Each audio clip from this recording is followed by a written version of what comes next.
Here's where we'll start. How do you define transformative learning? And when you think of this for yourself personally, I've got some ways in which I want to take us. Here is a list of some different kinds of aspects of what transformative learning is. And these are snippets, if you will, of explanations or definitions that come from various places. The expanded or changed perspective comes very much out of the adult ed transformative learning ethos, and that's Jack Mesereau's work in the mid and late 70s. And for those of you not familiar with that body of work in adult education, Mesereau worked with a group of career-changing, basically middle-aged women who were going back to school to get nursing degrees.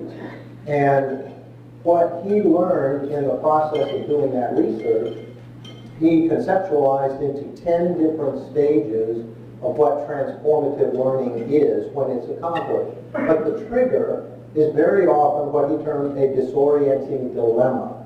And so the disorienting dilemma for a human being is faced with something which does not make sense in their current way that they make sense of the world. So for these career-changing women, in order for them to succeed, to support their families, to accomplish something that they needed to accomplish, their current circumstances weren't getting them there. And so the disorienting dilemma prompted them to start thinking about making a change. The tectonic shift from Stephen Brookfield, this was a comment he made at our recent Transformative Learning Conference in Oklahoma City, and his whole point was, in a transformative experience, that there is a psychological tectonic shift, and you don't go back to the way that you were before when you have this sudden transformation, or it may not be sudden, it may happen over time and it takes you a while to realize it, but it's a fundamental shift. It's not a surface level shift. And that's what he used the geological metaphor for. A new relationship to self and others. When you have a transformation, you think of yourself differently. Sometimes you think of how you relate to others in a different way. And that includes your place in the world. You see yourself a bit differently. And oftentimes, and here's why I have the question mark after this one, oftentimes there seems to be an emotional component involved in a transformative learning experience. Some different shift in how you feel or a different emotion that is evoked when you have this experience. And what I also want to point out is, coming from this body of knowledge about what transformative learning is from the standpoint of a research base, many times there is an important reflective and metacognitive component, because it could be that you don't realize you've had the change until you reflect on it. I attended a wonderful session earlier today. Erica and her colleague presented about storytelling in 4 faculty. And one of the components in why the storytelling can be so very impactful is because it's not until you sit down and start thinking about, how am I going to tell my story about myself as a teacher, that you hit that reflective moment. And over time, you may discover some things about yourself, and then you have the aha. Well, then you have the transformative impact, and when you hit that, then you, in a sense, groove into what is your new identity. Not necessarily new because you haven't been acting in that way before, but new because now you are intentional. Mindful intentionality is one of the biggest things that helps transformative experiences occur in colleges. and that requires faculty to be engaged in this mindful intentionality for building those kinds of potentially transformative experiences. So here's the definition, the operational definition that we use at our university in Central Oklahoma. It's two-pronged, and the first one says that transformative learning develops students beyond disciplinary skills. And those are the ones that you've seen in all of the employer surveys that say, what are the most important things that we want our new hires to possess? One of the best that we liked, because it was longitudinal, it was across 3 years, it was 312 institutions, organizations, nonprofits, corporations. 20,000 new hires were brought on board during that 3-year period, and there were 5,000 hiring managers involved in making those decisions. The researchers then surveyed all of them at the end of that time and said, what are the top reasons that your new employees failed? And by fail, it meant they were so bad they got fired pretty quickly, but it could also mean they did not reach the promotion that would reasonably be accepted by someone who pretty much had her act together and was just there and doing a decent job. So by that definition, there were 5 things that bubbled to the top, and it wasn't until you got all the way down to number 5 that anything about content was involved, meaning did they know the chemistry if I hired them to be a chemical engineer. The top things had to do with coachability. The number one thing, is this somebody that can take directions, alter course, use feedback to good impact? That was the number one thing. Emotional intelligence was number 2. And so of these top 5, the top 4 were things that you do not see on the academic transcript. And so that's what's meant by beyond disciplinary skills. That term goes by other names as well. Could be soft skills. The one that I hate the most, but which seems to be gaining traction, is non-cognitive skills. And I haven't figured that out yet. How can you have a skill that is not cognitive, but non-cognitive? It may go by the name of psychosociological or socio-psychological, but you get the point. It's something that's so important that graduates possess that employers say, if your graduates don't possess this stuff, then that's a deficit for you. That's not good on you for what you're doing with your education. The second part of our definition does speak to that body of knowledge generated by Mesereau and then expanded in years since by Patricia Trent and Ed Taylor and others that work in this area. And that is, we want to help our students expand their perspectives of their relationships with self, others, community, and environment. And I know in my very early teaching career, I wasn't so much concerned with that. I thought that being a good teacher meant if I can help students learn the content and therefore they prove they know the content on the test, job done, right? And give me my raise because I did a good job. This was before I knew there weren't any such thing as raises.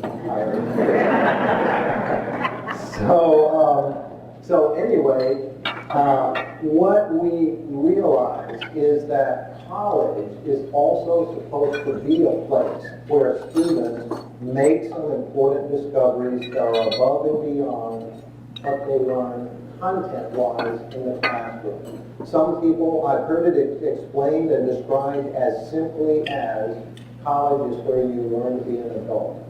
And maybe that's a good simple definition for what we're talking about here. But it can also hit you at a pretty visceral level. We're an institution where we have about 50% of our students as first-generation students, and we have about 70% of our students that come to us from the state of Oklahoma. And that means we have a large proportion that come from small Oklahoma towns. Some of our students have never even been out of their county until they come to our campus. Many have never flown on an airplane before they get to college. And so if you're coming from that kind of a small town in a rural area, and it's a fairly homogeneous population that you grow up in. What happens if the first day you arrive on campus and you find out in your roommate assignments that your roommate is someone who is absolutely different from you, especially in terms of you've never had any interactions with a person like that? Could be a different race, different ethnicity, different religion. And so what do? How do you accommodate? Do you fall back on what might have been the prejudices which were endemic in the society, the culture that you grew up in, and therefore you create immediate problems for yourself? Or do you take it as a disorienting dilemma and say, good grief, I'm going to have to learn how to interact with a person like this, so different from myself? And so what we said to ourselves as we were operationalizing transformative learning, do we miss something incredibly important in the college experience if we don't try to capture when that can happen and then prompt the kind of learning that accrues to those kinds of situations? And our answer was, absolutely, we have to do this. That took some convincing for certain quarters of the faculty. There are many faculty who believe it's just my job to, and do you love it? Wait for it. Deliver content, right? And that's all that I'm being paid for. Don't talk to me about I'm supposed to be a psychologist or a friend or a mentor to my students. We have some of those. I think every university does. Eventually they will attrit out over time, but I believe we're getting much more successful at how important this kind of stuff is. So this is how we chose to operationalize it. It seems to be working out pretty well for us, but this isn't the only way. And I would suggest to you in your own campuses, your own departments, having this conversation is pretty darn important. It's really a revealing conversation, and it's a rich and rewarding conversation, but it is a good place to start. So, what does a transformative learning experience produce? And part of the way that I've always tried to answer that is I want to dig into the why. Why am I doing it? You know, whatever it is that it produces, why is it that I'm actually doing that? And once you know the why, then it makes sense. Thank you very much. Once you know the why, it makes a lot more sense for the how and the what. You know, the what is the product, the how is what you do to get to the product. But if you're not clear, I mean dead set clear on your why, then that can create problems downstream. So, here's one reason for the why. And I'll give you a second just to read those many words on that screen.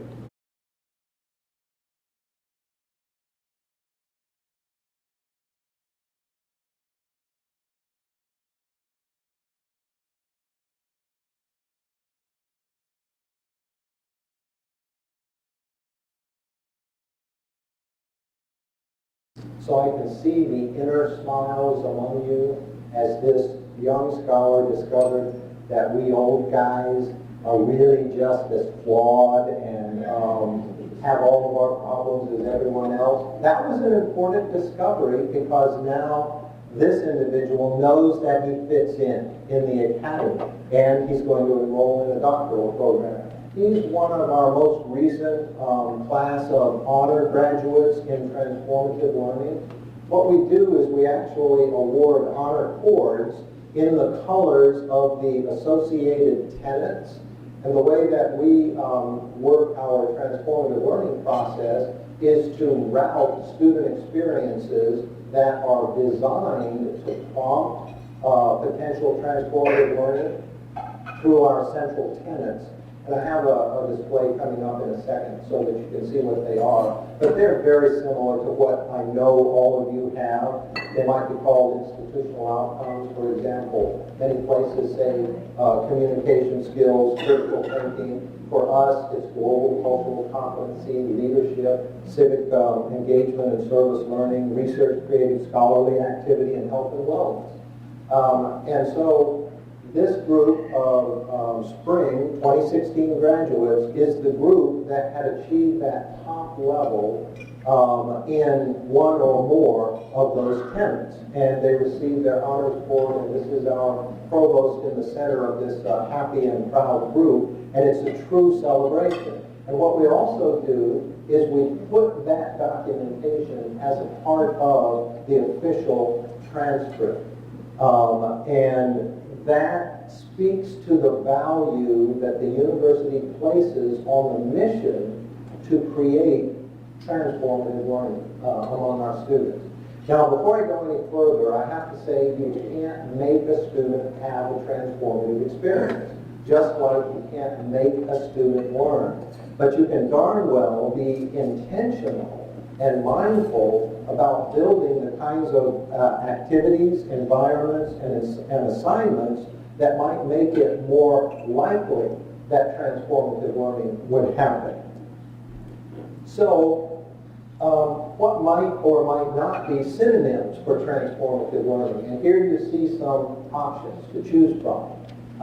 And you personally may say, well, yes, I think active learning is a synonym for transformative learning. Or you might say, no, that's not what it is. That's a process. It's not an end result. But I've got an interesting activity to kind of dig into this in a second.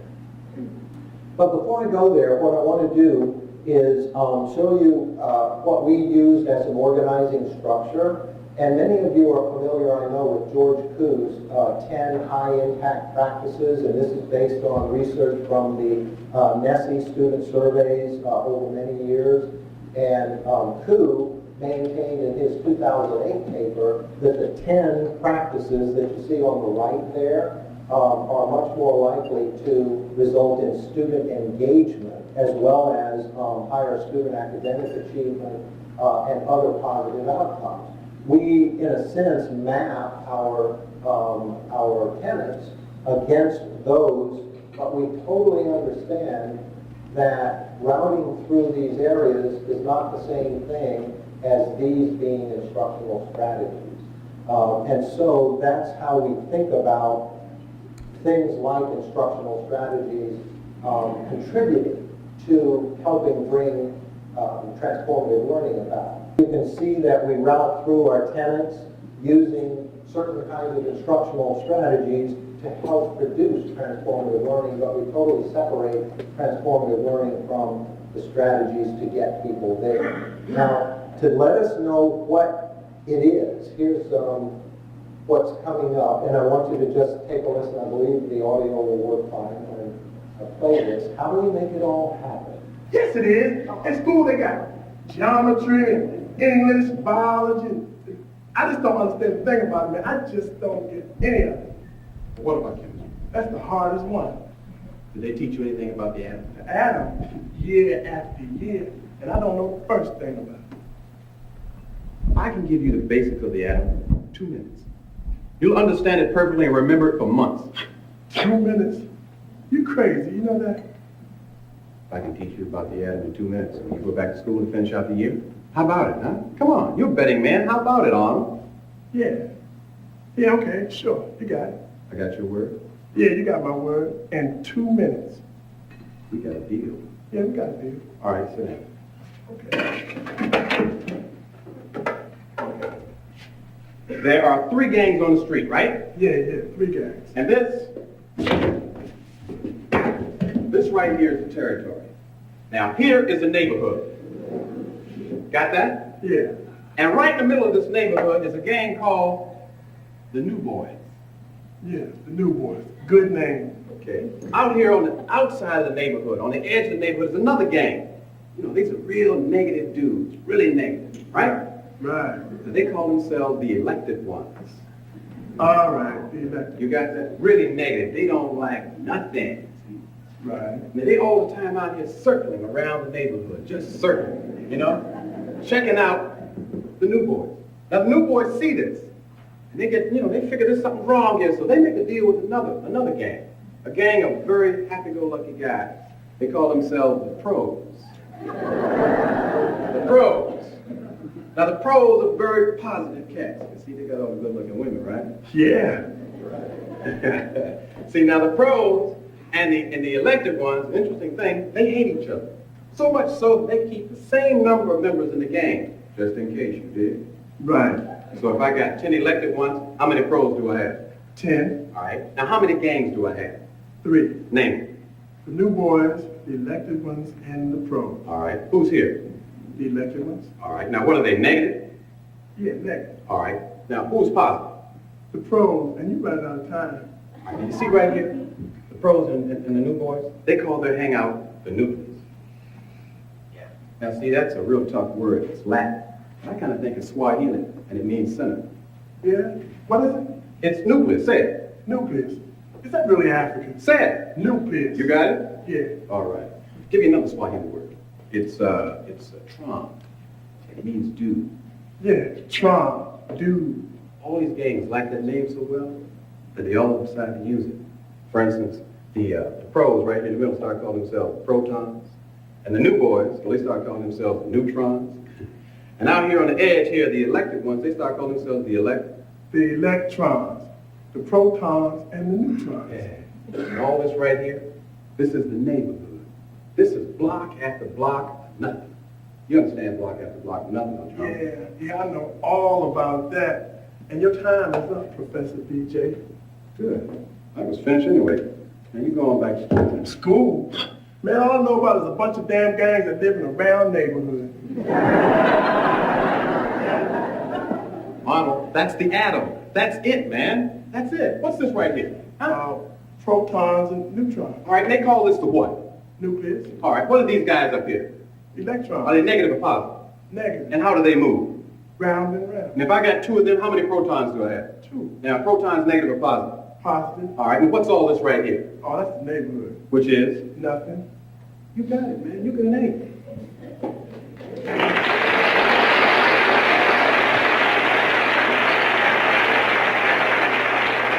You know this stuff backwards and forwards. I do? Yeah. Yeah, I do. Yeah, well, what good is it gonna do me? I mean, I ain't never seen an atom. I can't touch it. Arnold, you've got to learn to live beyond your fingertips, man. I mean, you've got to start believing in things you can't see. I see what I see. Is Africa a place? Yeah. You ever been there? No. Is it still there? Yeah. This thing here, man, this thing you call your body, that's what atoms are when they get together in a certain way. It's what everything is. It's what we all are. And you know that 95% of the people in this country don't know what you know about it, and you conquered it in 2 minutes. Now, how does that make you feel? I guess kind of good. That's the joy of conquest, the joy of learning. That's why you should go back to school. You know, man, you should teach school. Yeah, well, You did, didn't you? no. Are you sure? Yeah, I'm sure. I tell you what, I did lie about one thing. Those words being Swahili. Black kids seem to learn faster when they think it's about their own culture. Just a little white lie, okay? Okay. So you're going to finish out the year? You won, man. No, you won. Okay. And another thing, Arnold, you're probably not going to find a teacher as good as me again, so when the class starts getting very boring, you pay particular attention and break it down into something you can identify with. Sure. I'll say hello to your mother tonight. Yeah. Me too.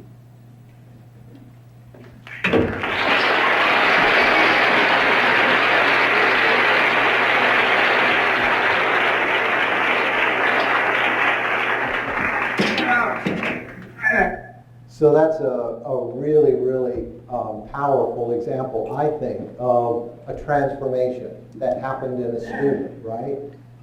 And a really, really skillful teacher who knew how to set the circumstances where that kind of a transformation could happen. Now, the backstory to this, because obviously this isn't the entire episode, but the backstory is that Arnold is going to drop out of school. He's not going to go back. His mom wants him to go to school, but he figures he can make more money playing on the streets, potentially dealing drugs and those kinds of things. Venus has taken an interest in trying to save this young man and builds a transformative potential into that conversation. So what I want us to do now, having just seen this, is try and come up with answers to these 4 questions that you see in front of you about Arnold's experience. Was it transformative? Did he feel differently? And then importantly, because you may just get a quick yes or no to those first 2, but let's have some rich conversations about how do you know and how could you capture Arnold's transformative learning experience if you were charged with doing that by an accreditor, by the administration, by your department chair, by whomever. So now what I want to do is, we've got a mic. For just these first 2, I'd like to get a couple reasons why you feel like Arnold's learning is transformative. I know those work. That one works. That one works. So does somebody want to share their personal reason about why they thought Arnold's learning was transformative?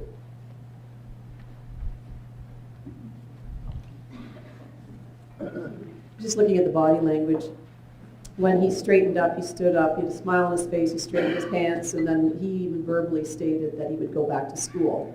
So he accepted the challenge and then followed through. That is so perceptive. There was actually a body change. Melissa talked yesterday about embodied knowing, embodied knowledge. I want to go to that point for just a second by having us all engage in an activity together before we go to the next question. And to do this activity, you need to be able to first stand up, and you got to be close or far enough away from your neighbor that you can stand comfortably and not worry about, bumping into your neighbor. Now, you got to be able to see me. Let me get up on the stage because I want you to imitate what I'm doing, okay? So the first thing that I need you to do is stand about shoulder width apart, but now I want you to point your toes out. It's the opposite of pigeon-toed, so it's slew-footed or whatever that's called. Now what I want you to do is I want you to kind of half-lid your eyes. So droop your eyelids a little bit. Now I want you to just sink down a little like this. You see me what I'm doing? Now here's the tough one. I want you to anchor the tip of your tongue behind your upper front teeth. So everybody got that now? Okay?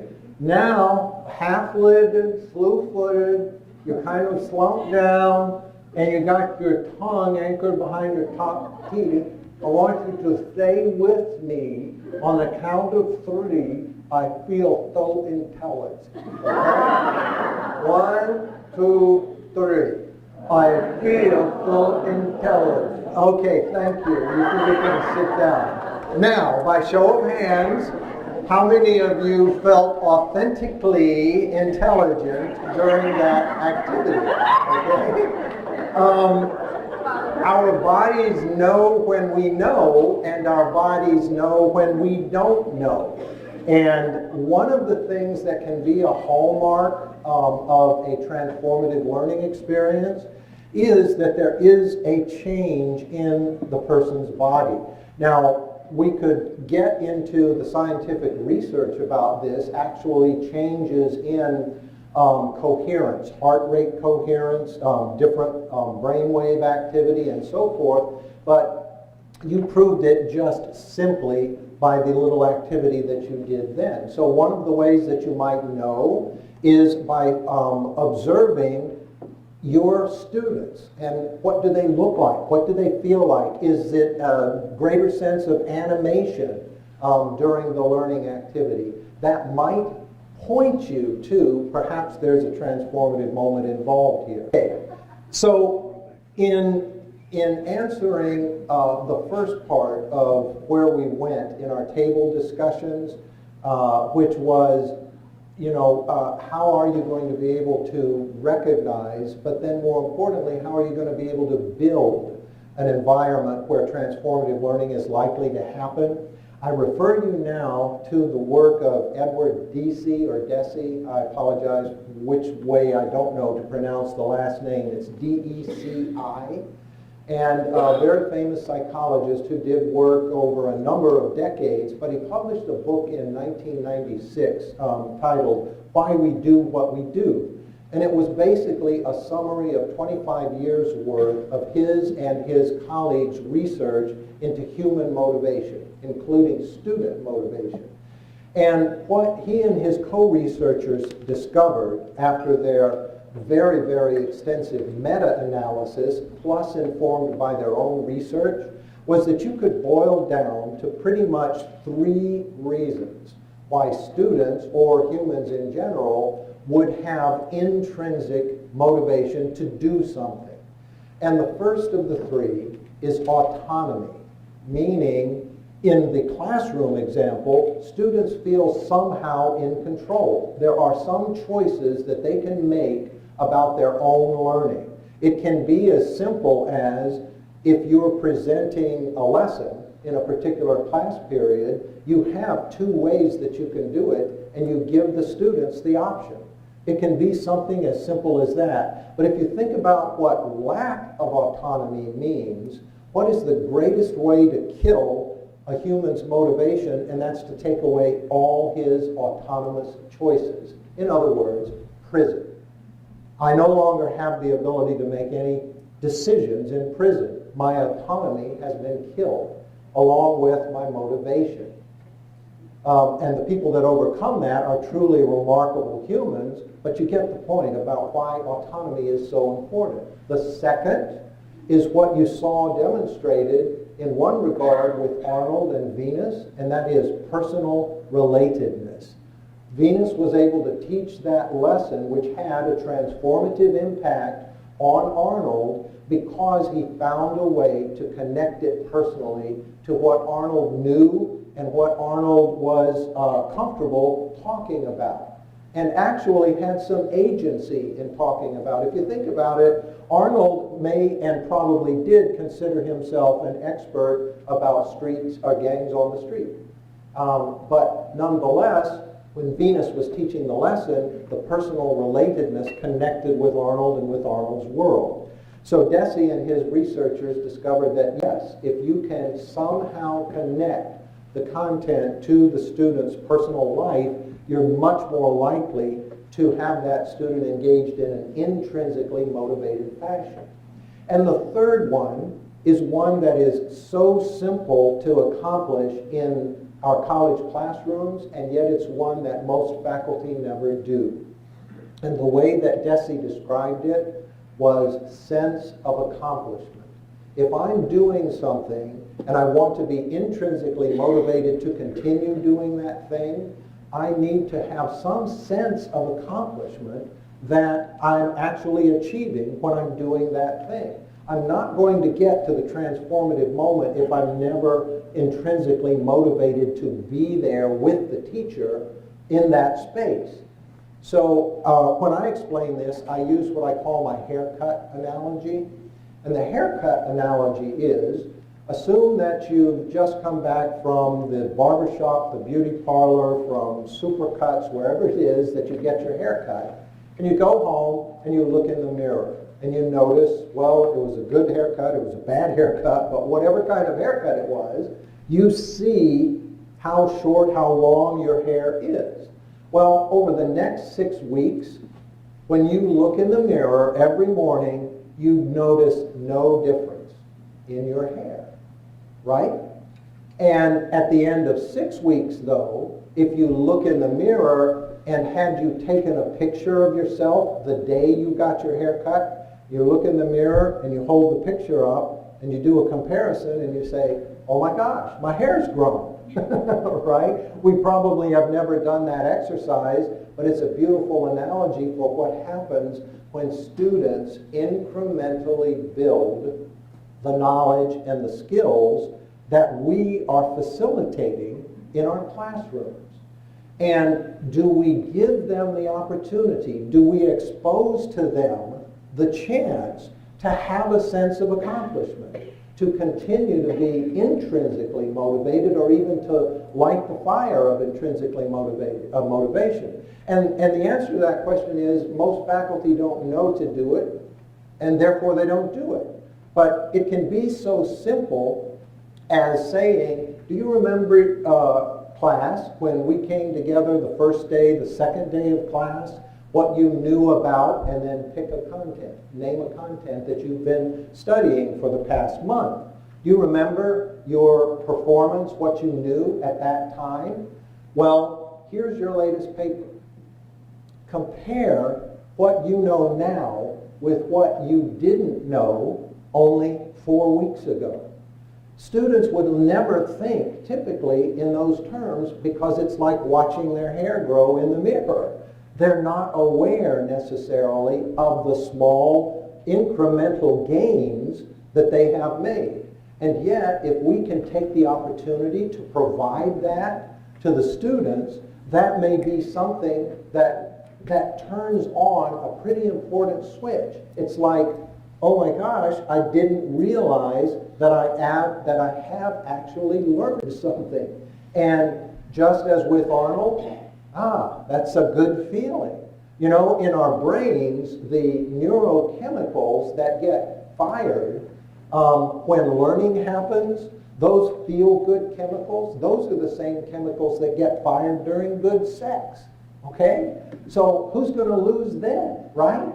If the students just need to know, oh my gosh, I have learned this stuff, that's an incredible accomplishment, especially for students who may have never considered themselves to be college material, or that they have always been told their entire lives, well, you're not good in math, or you're never going to make it in this or that kind of a field. It's incredibly important. So that sense of accomplishment, the third of the three that Desi described in his meta-analysis, that's really important, but it's really easy to do in our classrooms.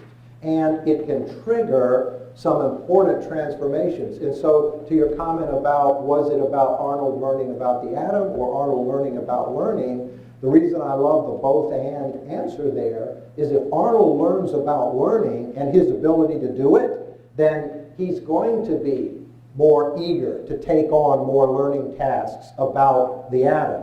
Now, admittedly, Venus was working with the Newtonian version of the atom. When Arnold gets up to the quantum version of the atom, there's going to be gangs on the street, but you don't know they're there until you look at them in order for them to appear. Yes. So anyway, Arnold, though, is going to be more inclined to go to some quantum learning or learning about quantum matters if he has developed a pretty strong foundation about what's my ability as a learner.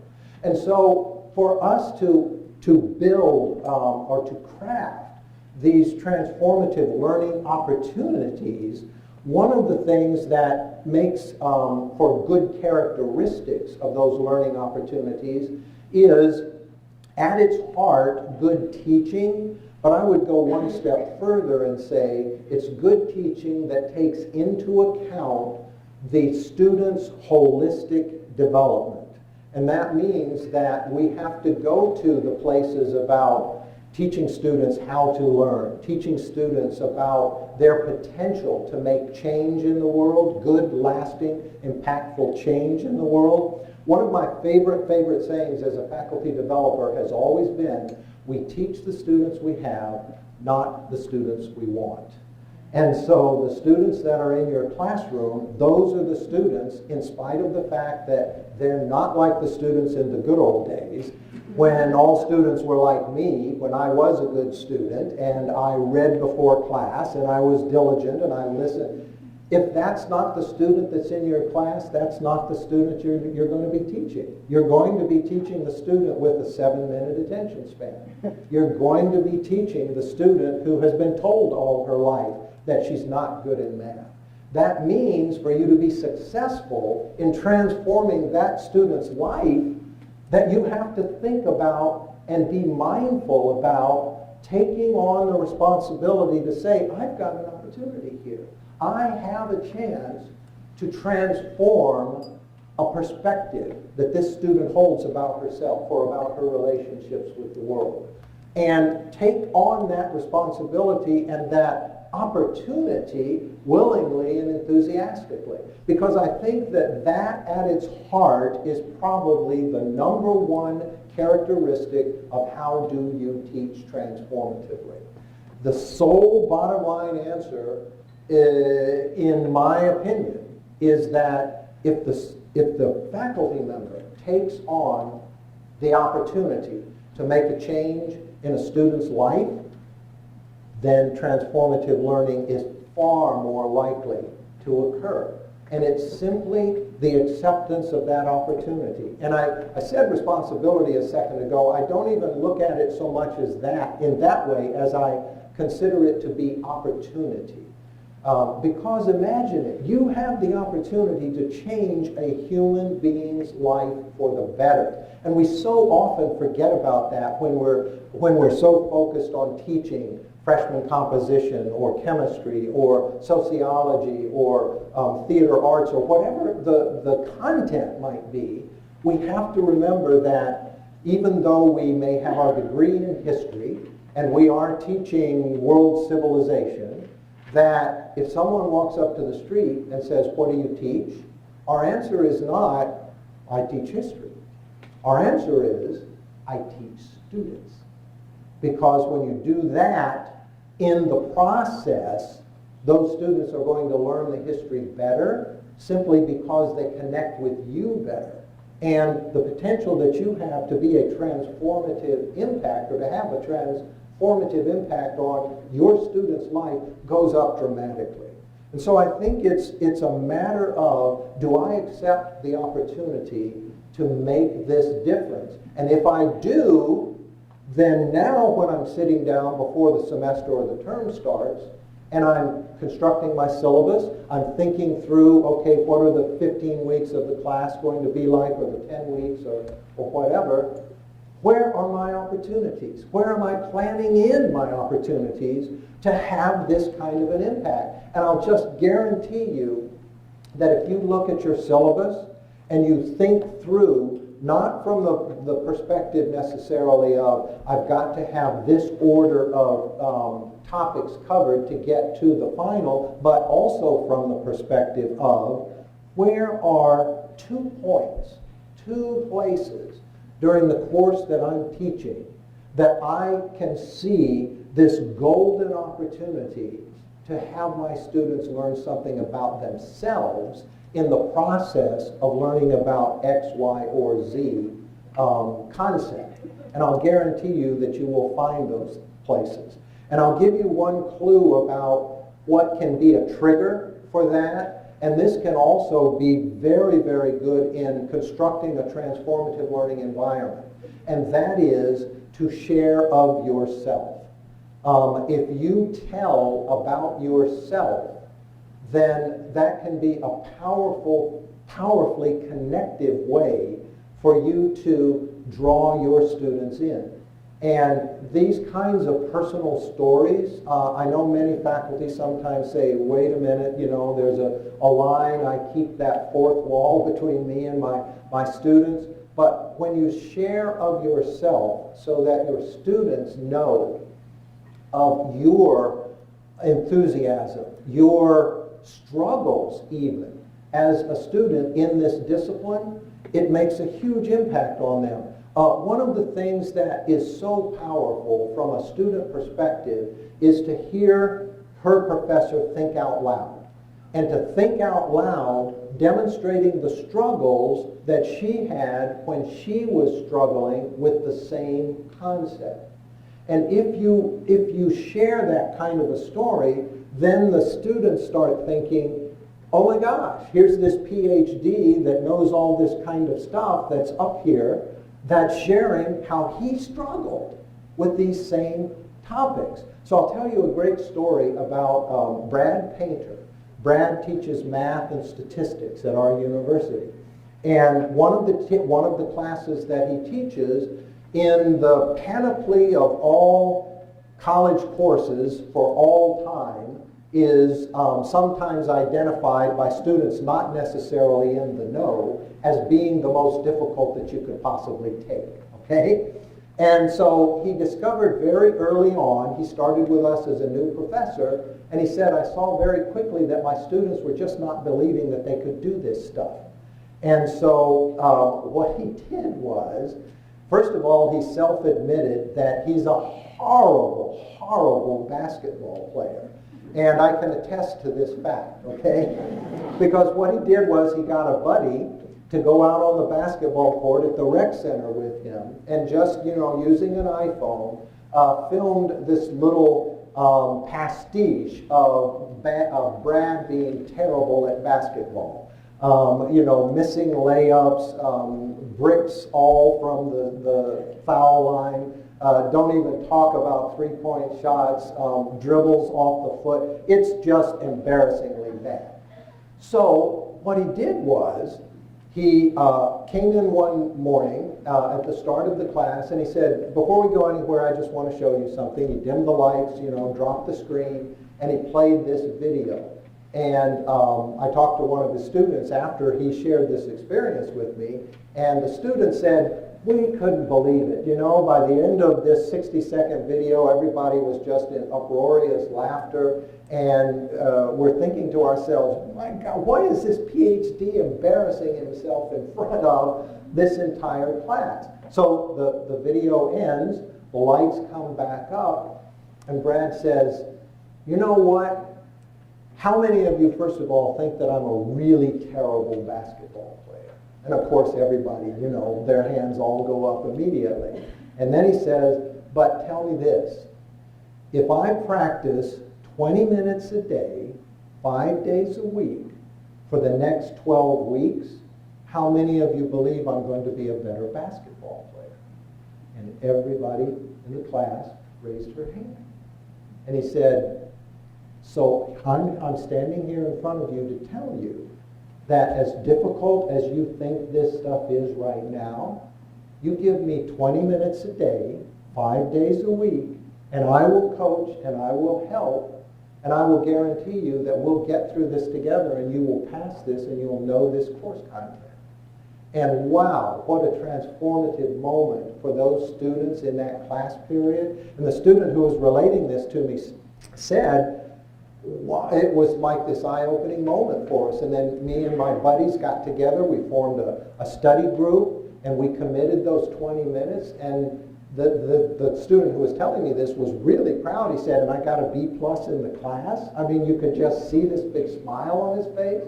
And it was because Brad is a guy who just accepted that opportunity to make this kind of difference and had no compunctions whatever to put himself out there when he did it with this video of just really, really incredibly bad basketball playing.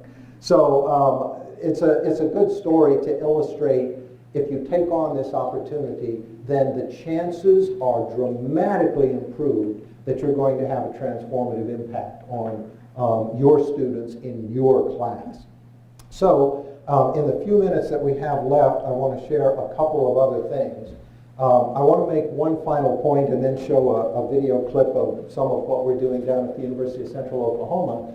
And the triune brain concept has been around for decades, literally, in terms of physiology. And the old reptilian part of the brain is the first part that evolved, and then the limbic system, the emotional center of the brain, layered itself on top of that. And it wasn't until the neocortex evolved that we hit that place where human beings were able to have the skills and the ability even to do planning, to plan ahead, to think about current actions impacting future actions. Well, the problem with transformative learning experiences many times is because they are emotionally impactful. They do live inside the body in many ways.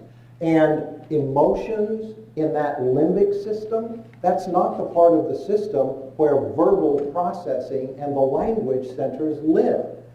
And so that can make it difficult for a student to say in words what her own transformative learning experience may have been.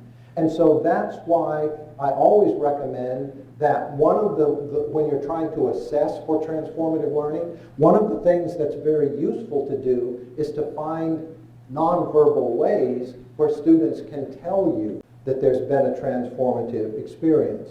Now, by the difference there, I'm talking about, let's go back to the example with Arnold. Arnold may not have been able to write a 2-paragraph reflection about his engagement with Venus when he learned the Newtonian version of the atom. But if we were to take a video camera and ask Arnold to teach the Newtonian atom model to a 4th grader, he could probably do it. And you could capture that as an artifact where he is able to prove that he now possesses this ability, which is something he would never have considered before this interaction with his teacher. So there are multiple ways that you can assess, and sometimes you have to be very inventive just by the nature of where transformation lives. Transformation lives in our hearts, but remember, our hearts have 50,000 neurons. And, you know, neurocardiology came on the scene, 3 decades ago, maybe 2.5, as a specialty. Because until that time, we weren't aware that our heart thinks. Our gut thinks too. You know, there are neurons in our gut. So we are a thinking organism throughout our entire body, but when you can't put things into words because you're not engaging Broca's area, the verbal processing center in the brain, that can make it kind of tough. So you do have to get a little bit inventive. So what I want to do now is move ahead and show what are some transformative learning results and experiences. This is a student who was in a class. It was an organizational communication class. And what the instructor had all the students do was to work on a project in which they created a communication plan for a nonprofit, a small business, an initiative on campus, and so forth. And so what Kylie did, and Kylie in the upper right-hand corner is the one on the right, she created the marketing piece, which you see on the left, but the marketing assignment was about self-defense classes for students at the university, not classes in the curriculum, but just here's an opportunity to learn about self-defense. And so on the bottom right-hand corner, Kylie is actually in that class that she and her partner organized for this project.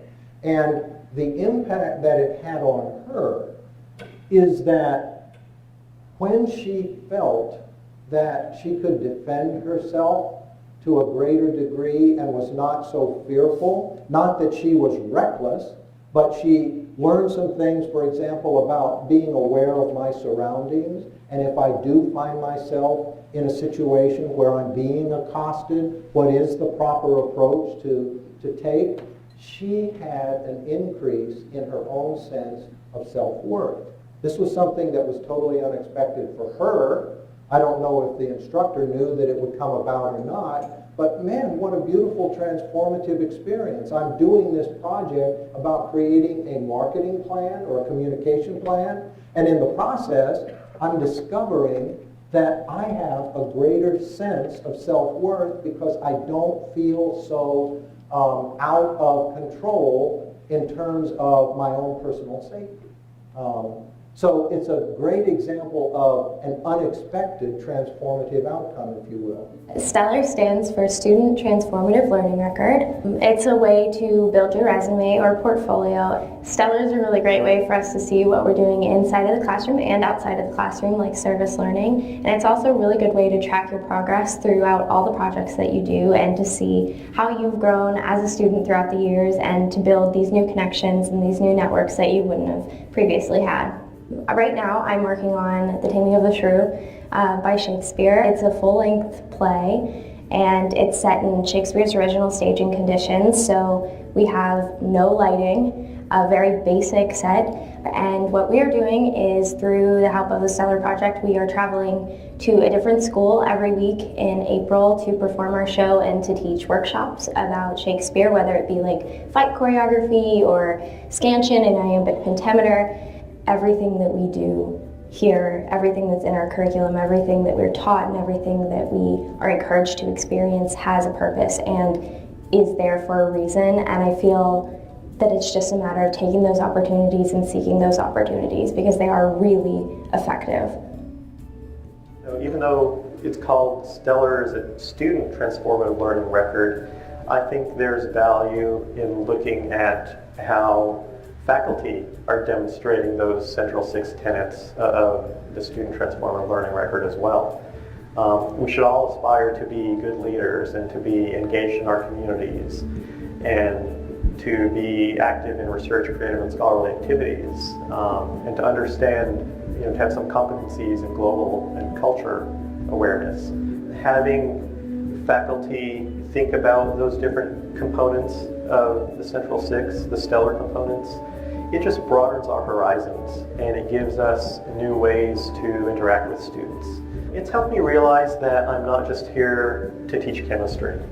Every time I teach, I think I'm teaching a different class because the students come in with their own experiences and they're a little different. But then this emphasis on transformative learning has helped me to broaden my scope to think about, I'm not just teaching chemistry, but I'm really trying to prepare students to be lifelong learners, to be successful in a number of different areas.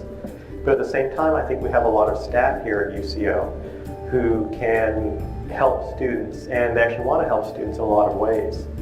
And so the Stellar provides opportunities for staff members to be involved in the overall holistic education of the students as well. Our education is becoming a lot more interactive and hands-on and applied. And so students, for example, in one of my classes currently, a marketing and PR campaigns class, the class is designed around looking at persuasive communication campaigns in a variety of different forms.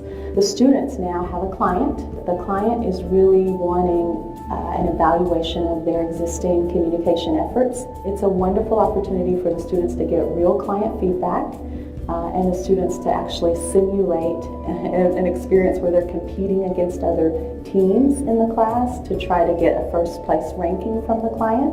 They have items they can put in their portfolio as a result of the work that they've done, and they also have a client that they could use as a reference if it goes well. Stellar, the Student Transformative Learning Record that we have here, is very helpful because it enables students to have a portfolio to showcase the things that they have been able to do. Students need help in articulating who they are.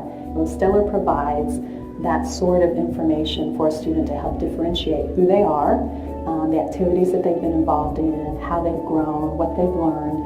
Everybody benefits by having more information about what has transpired during the student's academic journey. The Department of Human Services is one of the largest agencies in the state of Oklahoma. We see a lot of resumes and applications on a daily basis. That's one of the things that my unit, Employment Services Unit, that's what we're tasked with. We process about 18,000 applications a year.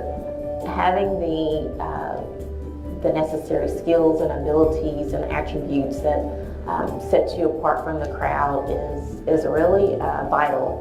So the Stellar Record is an innovative approach for University Central Oklahoma to use, for its students to use. You know, it's different from just a transcript, you know, where I'm just looking at your classes, your grades, but it really gives the employer a more in-depth view of how that student transition from the classroom to the real world. I would encourage employers to find out more information about the Stellar program to see how that record will, how you can integrate that record into your employment process.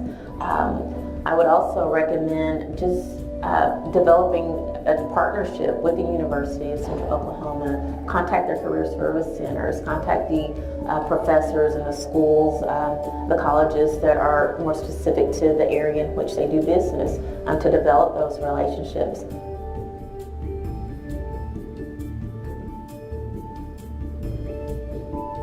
So obviously that's the slick PR version, but that's the one that I had on hand to show kind of a summary from employer's viewpoint, student's viewpoint, faculty viewpoint. So I leave you simply with this. If you are serious about building transformative learning opportunities for your students, I would say simply accept the opportunity that you personally have the chance to change a student's life for the better.